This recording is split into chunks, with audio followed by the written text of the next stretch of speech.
Good morning, જય માતાજી. મજામાં. આજે પાછી કંપની વાળાએ બે બસો એક કરી.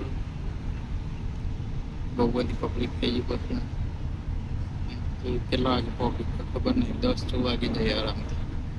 ડ્રાઈવર બસ વાળા તો જોઈએ અમે કેટલા વાગે પહોંચે.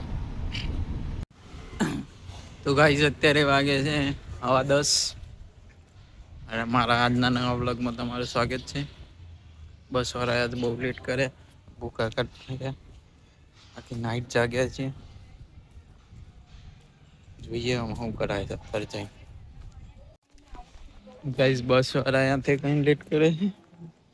આવામાં બહુ ટાઈમ થઈ જાય. આખી રાત જાગ્યા હોય એક પાછું બહુ કંટાળો. નાસ્તો તો કરી લીધો તો નહીં.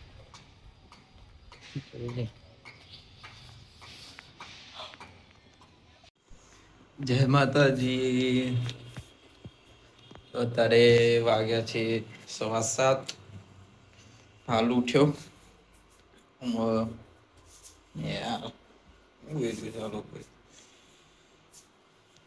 આ રોટલી બનાવવાની છે તો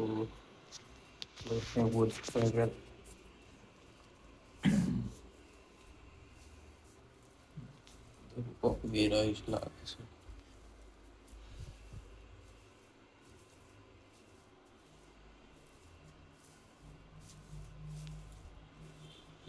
મારે લોટ ને એવું બધું મારો આજ પેલો યુવરાજ તો ના પાડે નહીં બોલતી. તો આજે આપણે બહુ દાડે લોટ બાંધવાનો વારો આવી ગયો છે પાછો.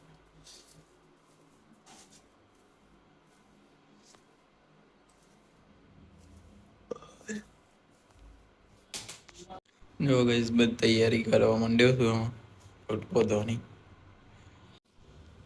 જો ગાઈસ લોટ બાંધી દીધો અને બાંધવાની તૈયારી છે. મેં દૂધ વાગી બટાકા ડુંગળીનું શાક બનાવવાનું.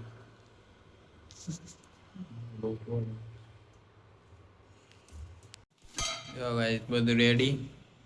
રોટલીનો સામાન આપણે રેડી, આમ બધું તૈયાર કરવું પડે.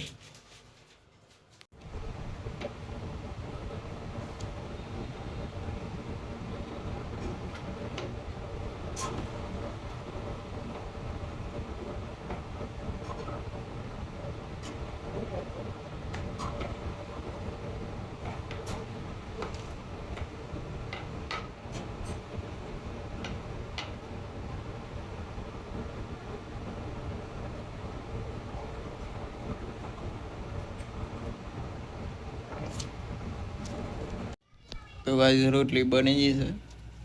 સમય યુવરાજ શાક બનાવવાનું, શાક બનાવી જાય એટલે પછી આપણે ખાઈને પછી જવાનું પાછું આજે નોકરી પાછું.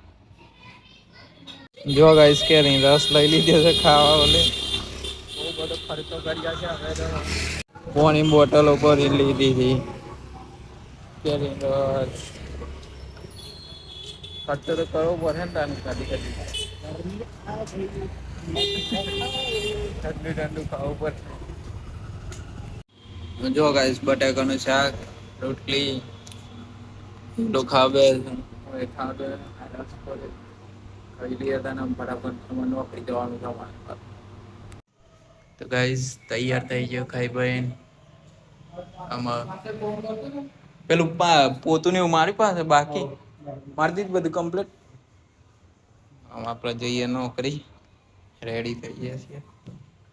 જતા રહીએ અહીંથી. તો ગાઈસ આપણી નાઈટ છે પૂરી. અત્યારે જો તો આજે રાતે જવાનું, કાલે રાતે જવાનું. થાકી ગયા. એવું ના બતાવાય. તો આજનો વ્લોગ પૂરો કરી દઈએ. જય માતાજી.